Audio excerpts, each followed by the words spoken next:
Hey friends, this is Reverend Jerry, the People's Priest, aka Father Jerry, and I'm coming to you today on this National Day Against Bullying, what we call Spirit Day, which is why I'm wearing purple. I don't know if it picks up on the camera, but it's purple, and which is the color spirit. And I want to talk very briefly today about two key things. One, a call to recognizing difference as divine, and two, a call to setting the world ablaze with authenticity. So let's talk about the first. One of the reasons why Spirit Day exists is because there in the United States, but also throughout the world, there is a high rate of bullying and harassment and acts of violence towards youth who are youth of color and youth who are LGBTQIA2S, queer youth.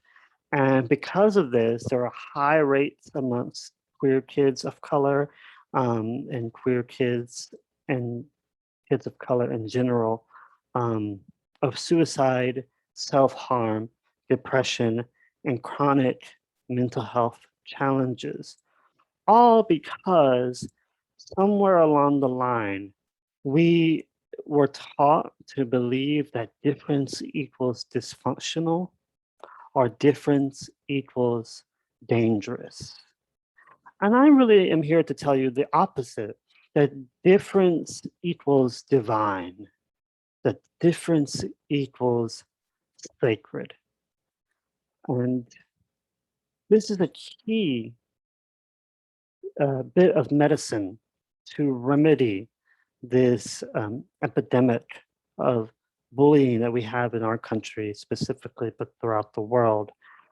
And it's reclaiming the idea that you and I were born good. When I look at the Genesis 1 and the creation story in the Old Testament and the Hebrew scriptures, I am very aware of the reality that when God created us, we were proclaimed upon ourselves, upon our life, that our life was very good.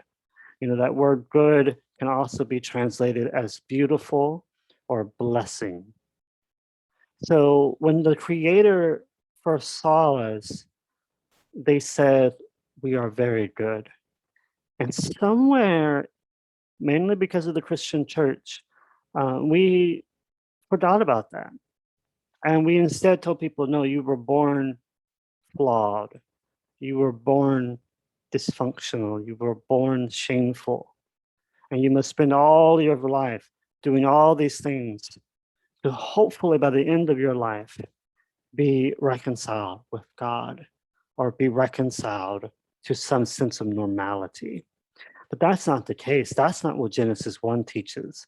Genesis 1 teaches original blessing or original goodness, as Thomas Aquinas put it, not original sin or not original fall or original fault.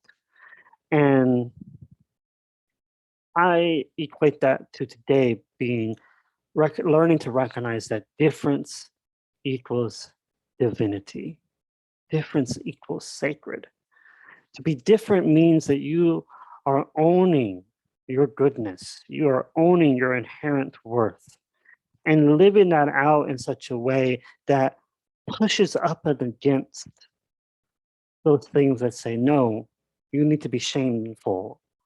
You need to be filled with shame and always looking down and never confident and never proud. No, I think to be made in the image and likeness of the divine means that we are confident people, that we dare to dream, that we dare to go out in the world and be different, to be that opposing force that goes against the wave, that goes against the current.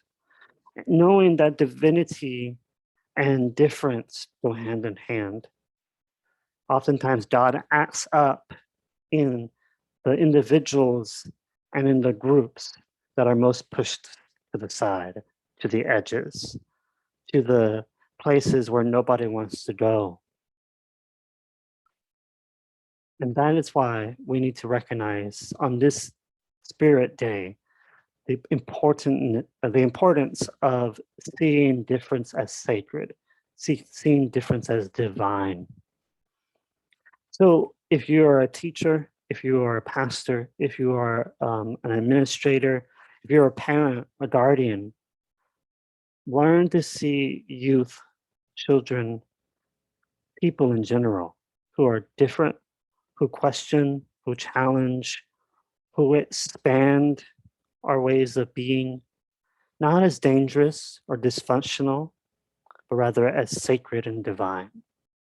And you, who are the different ones, you who are the young adult, the youth, the young child who has contemplated harming themselves, contemplated unaliving yourself, I want you to remember this, that you are called to be who you are supposed to be in the earth realm. St. Catherine Siena said, if you are who you should be, you will set the world ablaze. And that's what we need today. That's why we need Spirit Day. We need to have spirit. People who are alive with the spirit of authenticity.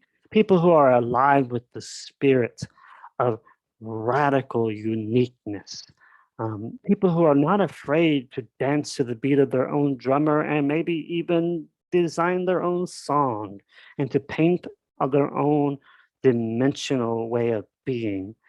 And in so doing, you will set the world ablaze. You will set the world ablaze with authenticity, with integrity, with creativity, with uniqueness, with difference. And all of those things are necessary to create a whole world, to create a balanced world, to create a world where innovation and hope and justice and compassion are the foundations of all that we do.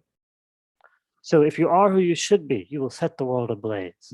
So yes, it is difficult, it is dangerous to live differently in the world because there are others who will not look upon you as sacred. And I'm sad to say that that includes church people sometimes. But there are a lot more people out there who are just like you in trying to be different and who are also actively creating spaces where you can be different and question and grow and mature and unfurl your life rather than worrying always about being an event. Learn to be an unfolding, a process. Because if you are who you should be, you will set the world ablaze. Howard Thurman said, do not ask what the world needs, but rather go and do the thing that you know makes you come alive, and the world will welcome it. The world needs people who are coming alive and who are setting the world ablaze. So remember, dear friends, on this Spirit Day and all other days of the year, that life is short and we do not have much time to gladden the hearts of those who journey with us. So let us be swift to love, make haste to be kind. And wherever you are, remember that difference is divine, it's sacred. And if you are who you should be, you will set the world ablaze. Be sure that you like, comment, and subscribe for more videos. Share this with a friend on Spirit Day. Remember that you are loved, you are cherished, you are sacred, and have a great rest of your day. Bye-bye.